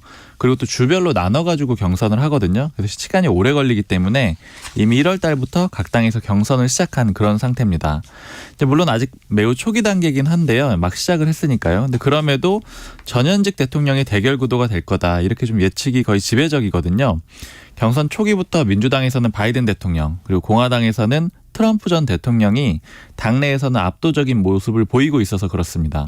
근데 이런 상황에서 이 트럼프 전 대통령 지지자들이 나서가지고 이 스위프트가 바이든 정부의 비밀 요원이다. 이런 음모론을 퍼뜨리고 있는 거예요. 이렇게 되면서 대선판에 등장을 하게 됐습니다. 지금 여러 가지 종류의 음모론들이 나오고 있는데 일단 음모론들을 주로 얘기하는 쪽은 마가라는 곳이에요. 그러니까 마가가 뭐냐면 트럼프 전 대통령 지지자들인데 뭐 강성 지지층 이렇게 표현할 수도 있을 것 같아요. Make America Great Again이네요. 맞습니다. 그 앞글자 따가지고 MAGA 마가 이렇게 돼 있습니다. 그리고 이제 방금 말씀해 주셨던 그 구호가 미국을 다시 위대하게 이렇게 한국말로 하면 이런 뜻인데 트럼프 전 대통령이 2016년 대선에 나섰을 때 내걸었던 그런 구호입니다. 그러니까 어떤 음모론이냐면 스위프트가 비밀 요원이다. 근데 어디에 비밀 요원이냐면 바이든 정부의 국방부의 비밀 요원이다. 이런 음모론을 얘기를 하고 있어요. 특히 국방부의 심리적 자산이라고 하고 있고요. 그다음에 콘서트가 계속 성공을 하고 있는데 이런 것들은 미국 국방부가 도와주고 있는 것이다. 그리고 또 남자친구가 유명한 풋볼 선수인 트래비스 켈시인데 이렇게 연애하는 것도 가짜고 이것도 속임수다. 이런 얘기들이 나오고 있습니다. 즉 정부가 만든 요원이고 이 스위프트가요. 그리고 이 요원의 영향력을 정부가 또 키워주고 있고 그다음에 이 요원이 이 능력을 가지고 다시 바이든 대통령의 재선을 도우려고 한다. 이런 얘기들인 거죠. 그렇군요. 그러니까 역으로 보면 그 트럼프의 지지자들이 이 스위프트의 어떤 영향력이랄까요? 이런 걸 되게 두려워하는 것 같기도 한데 황당하기도 하고요. 그중에서 지금 말씀하신 가짜 연애 이런 얘기까지 나오고 있어요. 왜 그런 건가요? 그래서 저도 그게 좀 흥미로워가지고 찾아봤는데 일단 첫 번째는 이 남자친구인 트래비스 켈시가 속해 있는 팀이 캔자스 시티 치프스라는 팀이거든요. 근데 이 팀이 5년 만에 슈퍼볼에 진출합니다. 그러니까 슈퍼볼이라는 거는 챔피언 결정전이거든요. 그러니까 스위프트가 이제 사진 같은 거 찾아보면은 남자친구 경기 관중하고 이렇게 보고 있고 이런 모습들이 많이 포착이 돼요. 그러니까 즉 이 결정전까지 나가게 되니까 그 스위프트의 영향력이 점차 커지는 그런 상황이 된 겁니다. 그래서 지지자들은 이런 얘기들을 소셜미디어에 올리고 있는데 트럼프 전 대통령 지지자들이요. 누가 우승할지 궁금하다. 그리고 이 커플이 누구를 지지할지 궁금하다. 이런 식의 내용들인데 이건 진짜 궁금하다는 게 아니고 좀 비꼬는 거거든요. 그러니까 네. 이미 우승자도 정해져 있다라는 그런 음모론인 거죠. 그리고 그렇게 우승하고 나서 바이든 대통령을 지지할 거다. 이런 얘기들을 하고 있는 겁니다. 그 두 번째는 우리나라에서 풋볼이 좀 비인기 종목이지만 미국에선 인기가 많잖아요. 근데 뉴욕타임스가 분석을 해보니까 이 풋볼 팬들의 성향이 다양한데 이 중에서도 공화당 성향이 많고요. 그러니까 이제 스위프트 같은 경우에는 이미 민주당 성향이라는 걸 여러 번 밝혀왔거든요. 그러니까 일종의 좀 충돌이 생기는 그런 상황이 있는 거고요.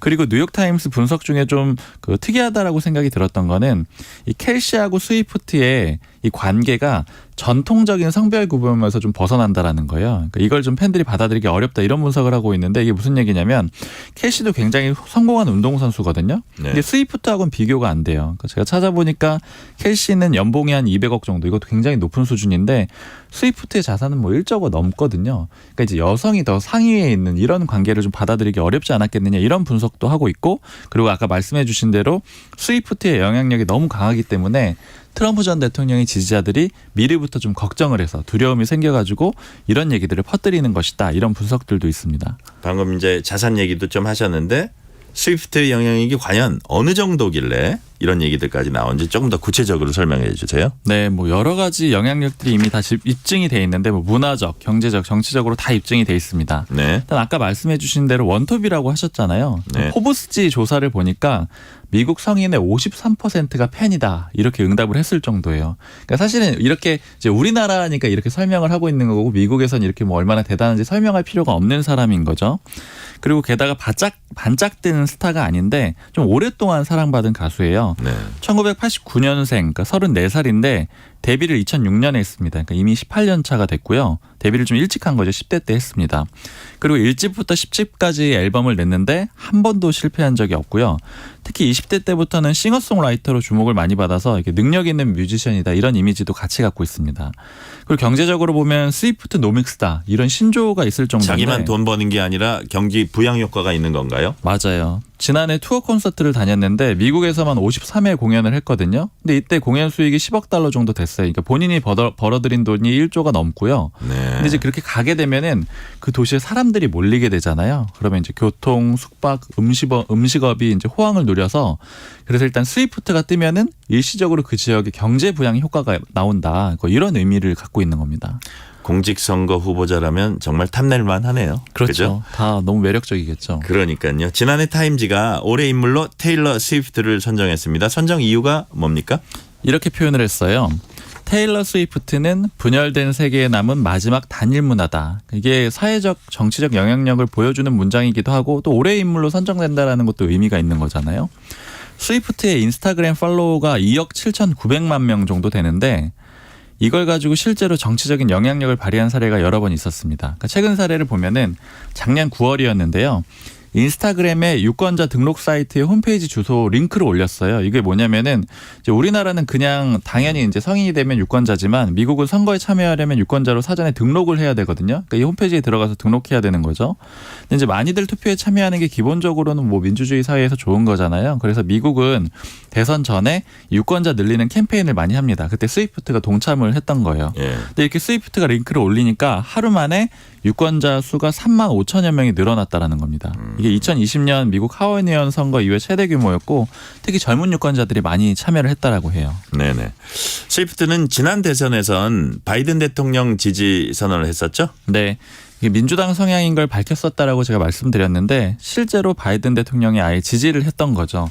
그러니까 2020년에 자신의 X, 그러니까 옛날 표현으로는 트위터인데 이게 X로 바뀌었습니다. 근데 거기에다가 조 바이든 2020 이렇게 적힌 쿠키를 올렸어요. 사진을. 그러니까 이게 지지 선언이었던 거고 트럼프 전 대통령을 향해서는 아예 비판을 했거든요.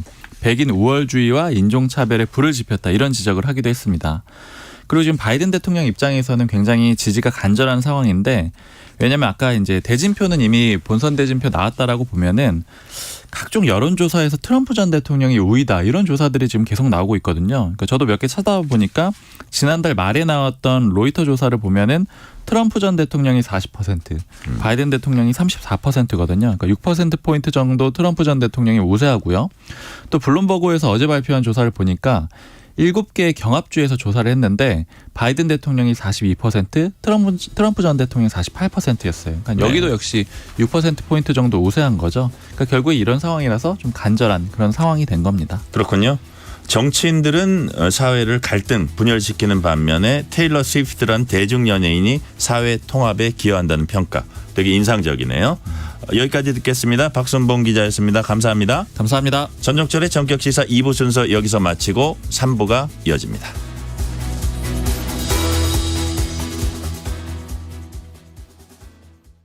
잠시 후 8시 반부터 일부 지역국에서는 해당 지역 방송을 보내드립니다.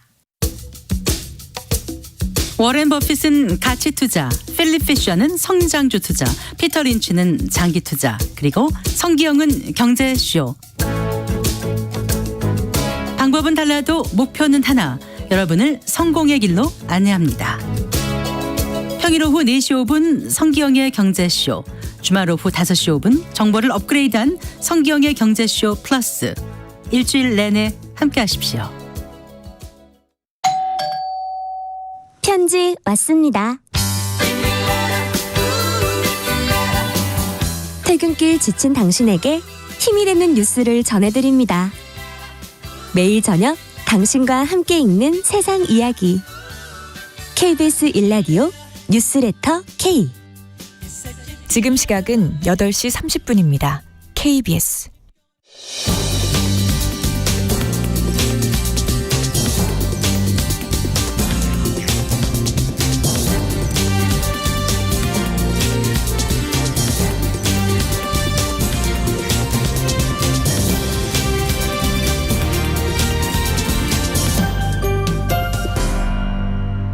전종철의 전격 시사.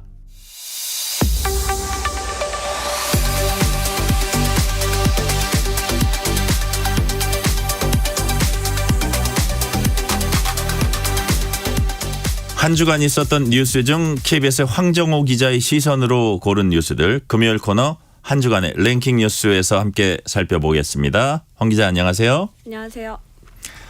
첫 번째 랭킹 뉴스입니다. 정부가 제4통신사를 선정하기 위해서 지난주부터 5기가 28GHz 주파수 경매를 시작했는데 참여업체 3곳 가운데 한 곳이 낙찰을 받았다고요? 네, 지난주 25일부터 경매가 시작이 됐는데 최저 낙찰 가격이 742억으로 시작을 했는데 경매 1일차에 세종텔레콤은 이제 포기 선언을 했고 그래서 2파전으로 진행이 됐었는데 이 경매가 두 가지 방식으로 시작이 되거든요. 그러니까 오름 입찰로 계속 써내고 해서 한쪽이 포기를 하면 이제 최고가를 써낸 그 업체가 낙찰을 받는 오름 입찰식으로 진행이 되는데 이게 50라운드까지 최대예요. 근데 50라운드까지 다 돌았는데도 양측이 포기를 안 해서 이게 또 그 밀봉 입찰, 그러니까 정부가 어느 정도 제시를 하면 그 이상으로 최고가를 써내는 이제 기업이 그 낙찰을 받는 밀봉 입찰까지 가서 스테이지 X가 낙찰을 받았는데 낙찰 가격이 4천억대까지 올라갔습니다.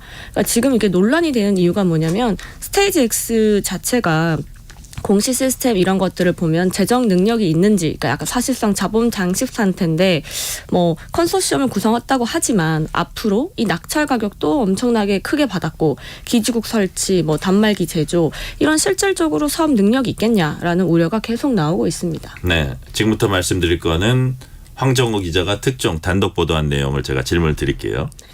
나도 모르게 알뜰폰 가입돼 있다고 문자가 오면 얼마나 황당할까요? 알뜰폰과 이통3사 온라인 가입할 때 사용하는 본인 인증 시스템의 기술적 허점이 드러났다고요?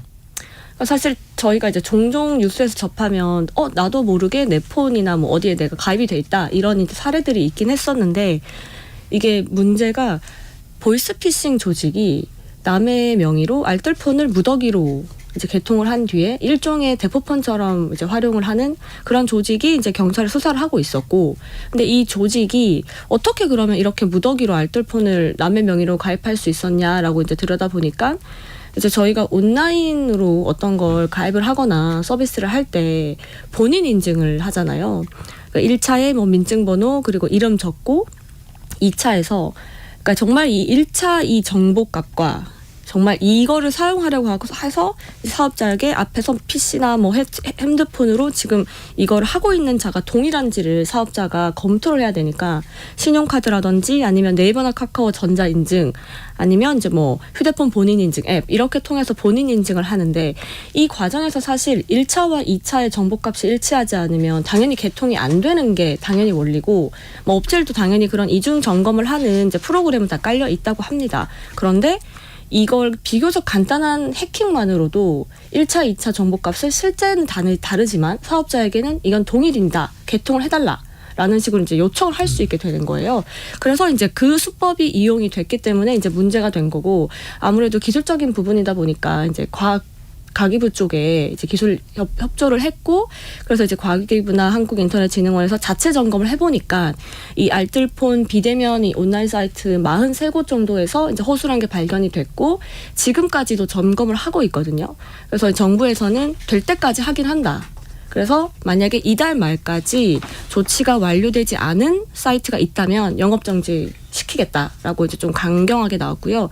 또 문제는 이통삼사 저희 뭐 SK텔레콤, LG플러스, KT 온라인 뭐 가입제, 온라인 요금제 뭐 이렇게 이제 온라인으로 거래를 많이 하고 있는데 여기서도 이제 또 허술한 게 발견이 됐고 이제 정부에서 점검 지시했을 때 사실 이통삼사는 뭐 인력도 많고 예산도 있다 보니까 빨리 조치가 됐다고는 하는데 하지만 그게 지난해 말이거든요. 그러니까 정부 점검까지는 사실상 무방비 상태였던 거고 피해 규모도 지금 알 수가 없는 상황이다 보니까 정부도 이걸 좀 심각하게 보고 있습니다. 면밀히 한번 점검을 해야겠네요.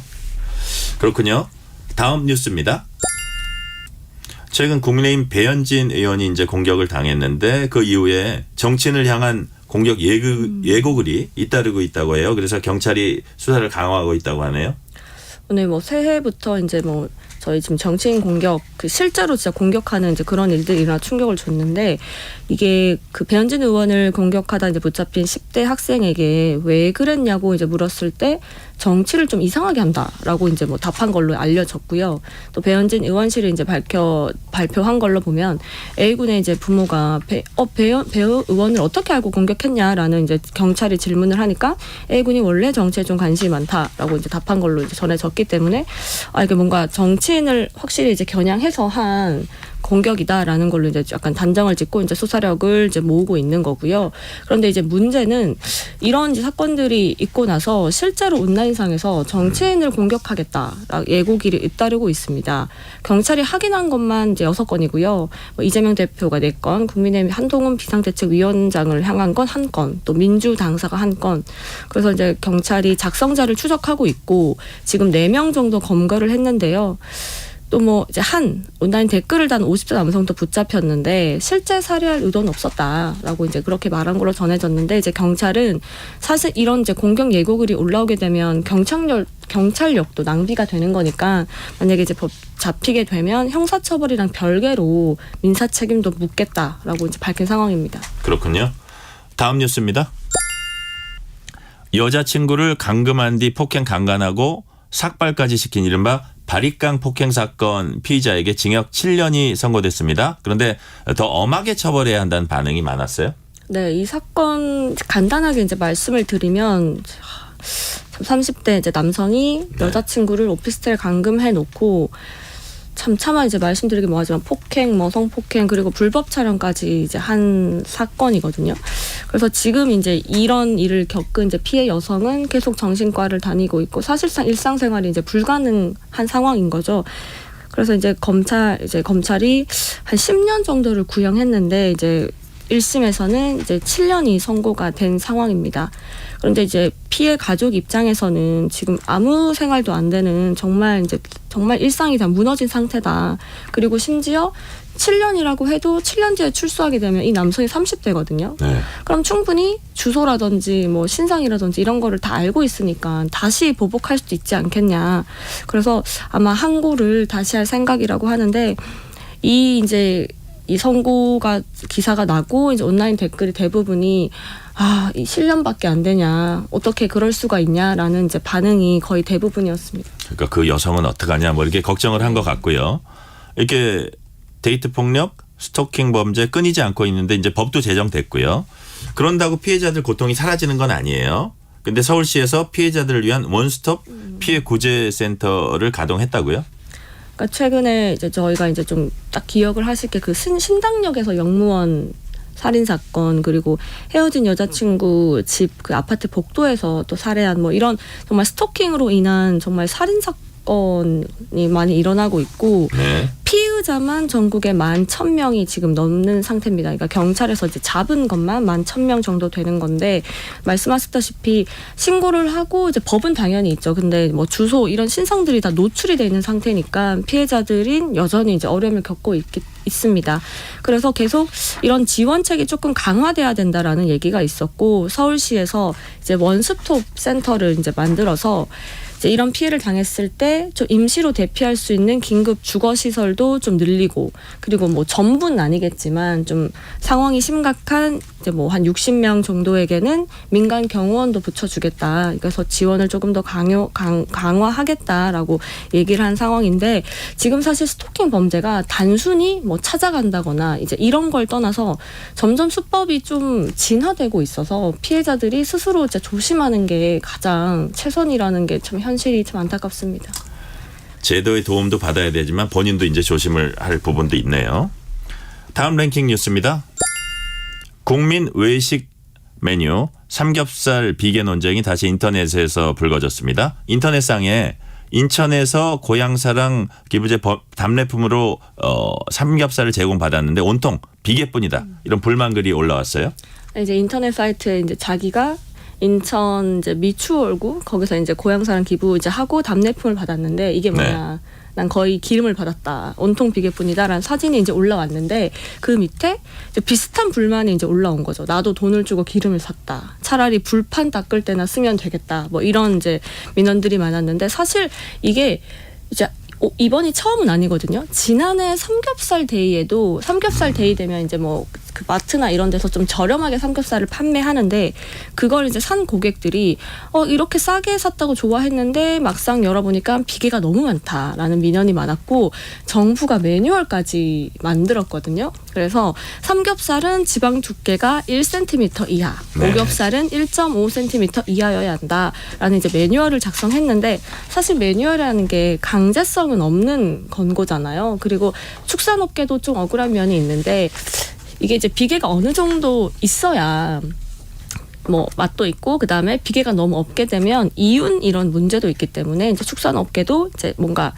할 말이 있고, 그리고 일단은 이 지방 비중이라는 게 식품 위생 뭐 이런 문제가 아니기 때문에 사실 정부가 나서기도 지금 되게 애매한 상황입니다. 그래서 아마 이 비계 논쟁은 계속되지 않을까라고 생각이 듭니다.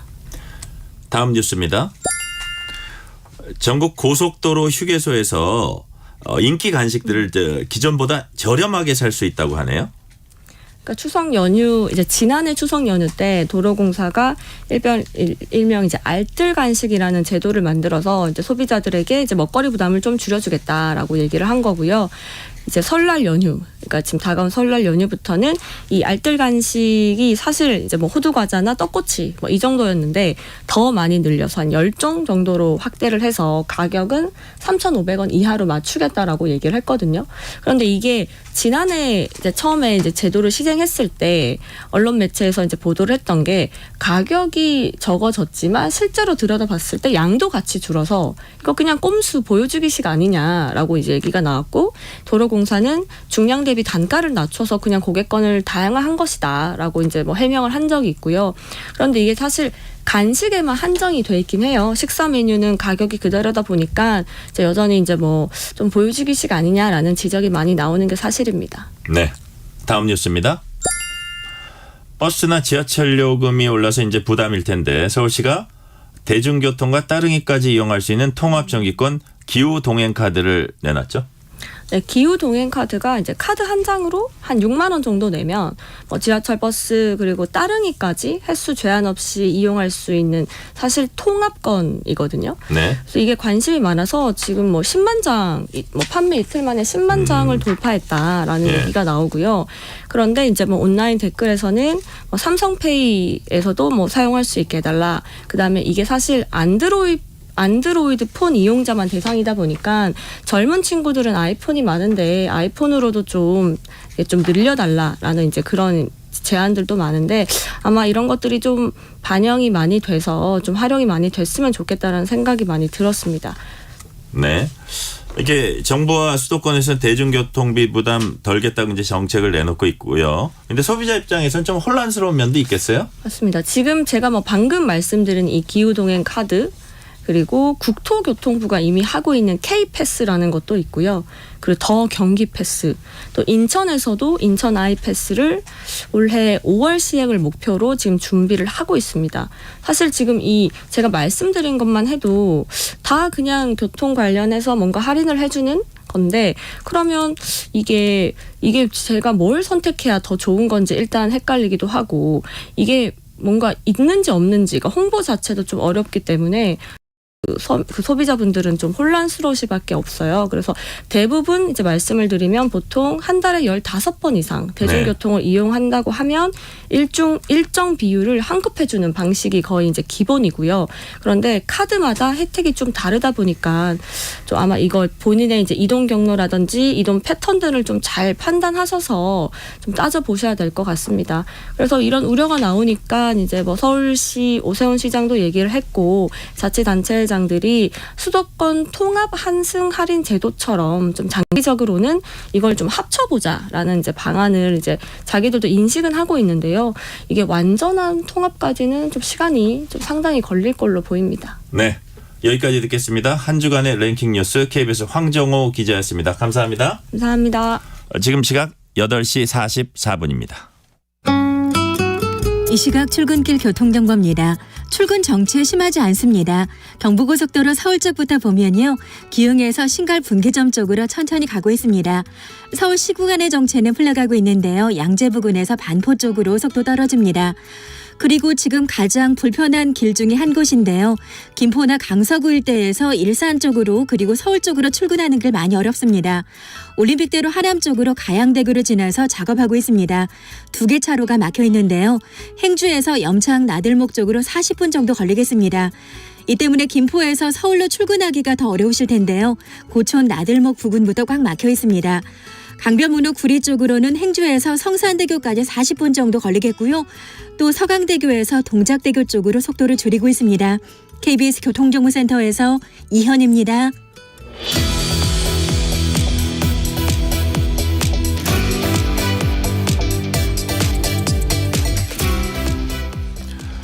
경북 문경 화재 현장에서 인명 수색에 나섰다가 고립됐던 소방대원 2명이 모두 안타깝게 목숨을 잃었습니다.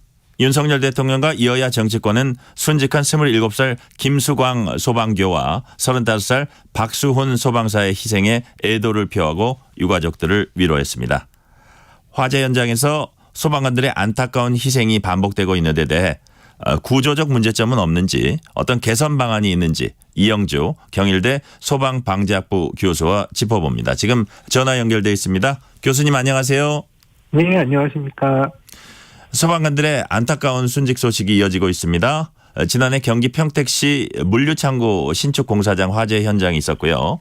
제주 서귀포시 창고 화재 현장에서도 소방관이 안타깝게 순직을 했습니다. 연이은 소방관들의 희생 어떻게 보세요?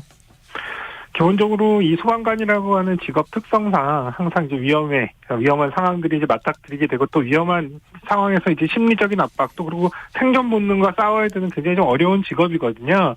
그렇기 때문에 이제 이런 과정에서 부상이나 순직이 발생했다라고 하는 것들은 안타깝다고 표현하기에는 상당히 부족함이 있습니다. 사실 모든 시대를 막론하고 다른 사람을 위해서 나를 희생한다는 건 상당히 좀 훌륭하고 어려운 일이지만 또 요즘같이 더더욱이 개인주의가 심화되는 현대사회에서 그 가치가 더 빛나고 또 사람의 마음에 울림을 주는 게 아닐까 싶기도 한데요. 한편으로는 이런 것들을 봉사와 희생 이런 것들에 대한 추모 감사로 끝날 일이 아니라 순직한 소방관들이 바랬던 건 사실 어떻게 보면 국민들의 안전이잖아요. 그렇기 때문에 정부라든지 또 우리 국민들도 우리 스스로의 안전을 위해서 할 수 있는 일들을 챙겨보는 계기가 됐으면 좋겠다 이런 생각들을 했습니다. 네. 총각을 다툰 화재 현장에서 진압을 하기 위해서 언제 어디까지 진입을 해야 하는지 현장을 잘 모르는 입장에서 저희 같은 입장에서 섣불리 얘기하기는 좀 어렵습니다. 그런데 일반적으로 화재 현장에 소방관들이 진입할 때 어떤 매뉴얼이 있습니까?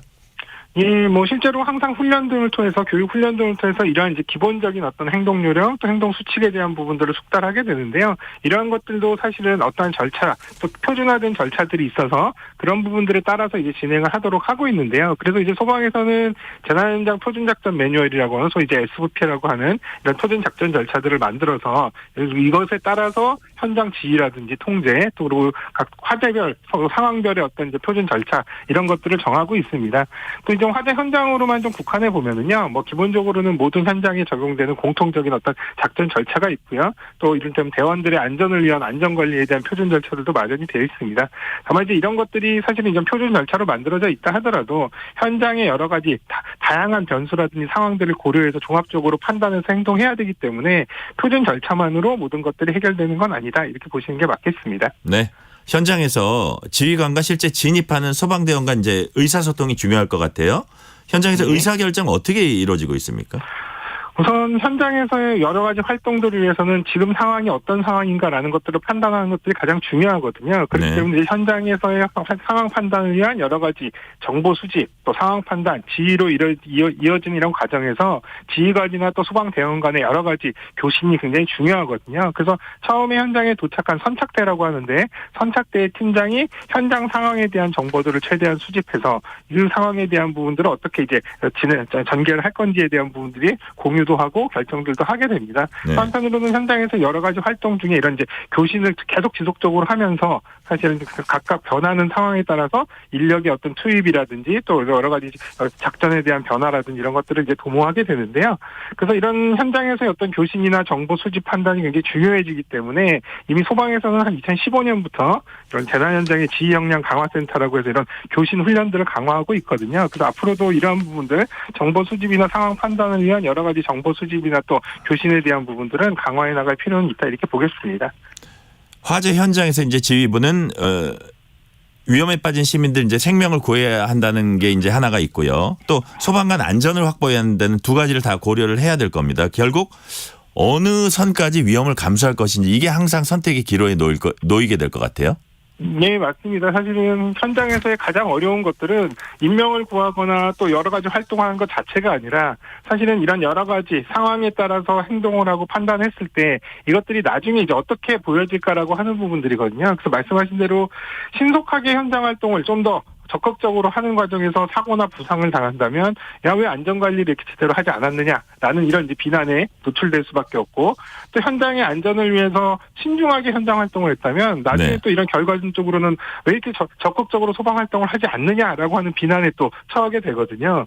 그래서 이런 일 때문에 이제 현장에서는 이런 상황 판단이나 지휘가 마치 이제 교도소에 담장을 걷는 것처럼 한쪽으로 이렇게 잘못 치우치게만 해도 상당히 많은 부담들이 생기는 이런 것들로 인식이 됩니다. 사실 가장 중요한 거는 현장에서의 판단과 결정은 그 상황에서 가장 최선이었다라는 이런 것들을 존중해주는 체계. 예를 들면 이제 현장에서의 지휘 판단에 대해서는 포괄적인 면책을 한다거나 인정해주는 체계를 갖출 필요도 있겠고요.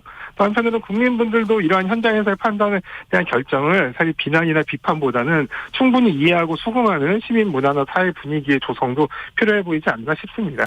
소방관 교육이 주로 이제 화재 진압, 인명 구조에 초점 맞춰지다 보니까 소방관 본인 안전에 대한 교육과 훈련을 더 강화해야 한다 이런 지적도 있을 것 같아요. 그래서 이제 갑자기 고립되거나 했을 때 돌발 상황 생겼을 때 대응 요령 같은 것도 있을 것 같고요. 이 부분은 어떻습니까?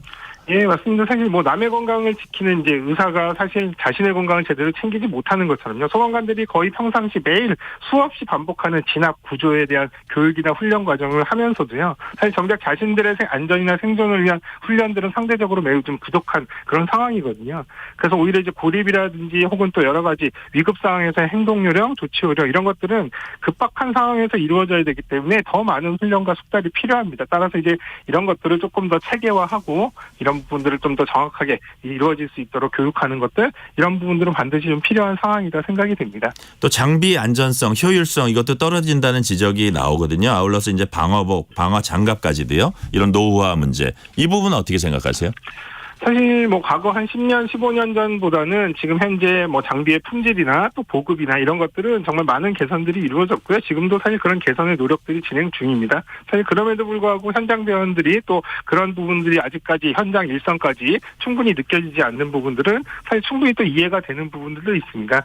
다만 이제 뭐 방화복의 예를 굉장히 좀 많이 들고 있는데 방화복 같은 경우는 국내에서는 사실 이제 열 방호성이나 열 배출성 이런 성능 기준들은 전 세계적으로 가장 강한 기준들을 적용을 하고 있거든요. 네. 또 그리고 이제 국내에서는 이런 노후화에 대한 교체 주기도 한 3년 정도로 하고 있지만 실제로 미국이라든지 유럽 같은 데서는 통상 한 6년에서 7년 정도까지 사용을 하고 있거든요. 그렇기 때문에 방화복 성능이 노후화에 따라서 크게 저하되지는 않는 상황인데 다만 이제 교체 주기를 3년으로 정하다 보니까 그때 빠르게 교체되지 않는 이런 상황들. 그래서 오히려 소방관분들이 이제 불안해하시거나 이런 것들도 있거든요. 그래서 오히려 이런 부분들은 단순히 교체를 빨리빨리 해줘라라는 관점도 물론 필요하지만 다른 한편으로는 적정한 사용에 필요한 어떤 주기 같은 것들을 조금 더 길게 하더라도 대신에 바꿔줄 수 있는 시기에 정확하게 교체돼서 이런 불안감들을 해소하는 것들도 하나의 방법이라고 생각하거든요. 네. 그래서 사실 방호복보다는요 소방 개인 안전을 위한 장비나 개선의 보급 이런 것들을 조금 더 중점을 두면 좋겠다라는 개인적인 생각이고요. 매년 이제 소방 예산은 계속 증가를 하고 있지만 실제적으로는 현장 대원들의 어떤 개인 장비라든지 이런 보급에 대한 예산은 항상 비슷한 수준이기 때문에 이러한 부분들의 예산 확대 노력 이런 것들은 지속적으로 좀 필요해 보입니다. 화재 진압 현장에서 소방관의 작업 환경 개선하기 위해서 이제 최근에 기술 혁신을 적용하는 것도 이제 과제입니다. 소방관들이 보다 안전할 수 있는 인공지능 기반 차세대 소방 시스템 구축이라든지 소방 로봇을 보급하는 방안 이런 것들 지금 진행이 좀 되고 있습니까? 물론 이제 기술의 현대화나 첨단화 같은 것들도 지속적으로 노력은 하고 있습니다만 사실은 이제 극한의 환경이라는 이제 화재 현장에서 이런 사람과 동일한 판단과 능력들, 신체 능력들을 발휘하기에는 아직까지 이런 로봇 기술이나 이런 기술들이 따라오지 못하는 기술적 해결이 좀 필요한 부분들이 분명히 있습니다. 또 한편으로는 아무리 첨단 기술이 발달한다 하더라도요. 사실 소방관을 대신해서 인명을 구조하는 일이 쉽지는 않거든요. 왜냐하면 이제 인명 구조가 단순한 업무가 아니라 책임이 따르는 일이기 때문에 네. 어쨌든 간에 이런 소방관들이 더 아직까지는 좀 어려운 환경에서 일을 하셔야 되는 상황으로 보이고요. 대신에 이제 소방대원들이 현장 활동을 하는 데 있어서 보조해주는 역할의 기술, 예를 들면 뭐 웨어러블 장비를 통해서 근력을 보조한다거나 혹은 또 뭐 사족보행 로봇을 통해서 현장 활동에 필요한 기술이나 장비들을 조금 더 이제 도와준다거나 이런 네네. 것들은 충분히 가능할 것으로 보이고요. 또 그러면 실내 현장 정보를 수집하는 첨단 기술들은 현재에도 많은 적용이나 도입을 지금 시도하고 있다 이렇게 보시면 될 것 같습니다. 그렇군요. 국민을 위해 헌신하다 순직한 김수광 소방교님과 박순 소방사님의 두 소방영웅의 명복을 빕니다. 지금까지 이영주 경일대 소방방재학부 교수였습니다. 교수님 감사합니다. 네, 감사합니다.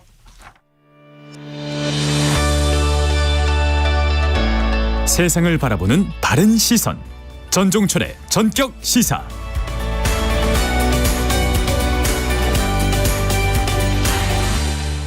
마크 저커버그 메타 CEO 등 거대 소셜미디어 그룹 수장들이 미 상원 청문회에 불려 나왔습니다. 소셜미디어상에서 미성년자들이 성범죄 표적이 되거나 유해 콘텐츠 때문에 마약하고 자살하는 일이 이어지면서 의원들은 SNS가 사람을 죽인다. 당신 손에 피가 묻어 있다고 CEO들을 질타했습니다. 마크 저커버그는 결국 고개를 숙였습니다. 미국에선 온라인 아동 성학대 신고 건수는 지난해 3,600만 건에 달했고 페이스북에서만 아동 성착취가 2천만 건 이상 있었다고 워싱턴 포스트가 보도했습니다. 2월 2일 전종철의 전격시사 여기서 마칩니다. 진행의 전종철 기자입니다. 저는 월요일에 다시 찾아뵙겠습니다. 감사합니다.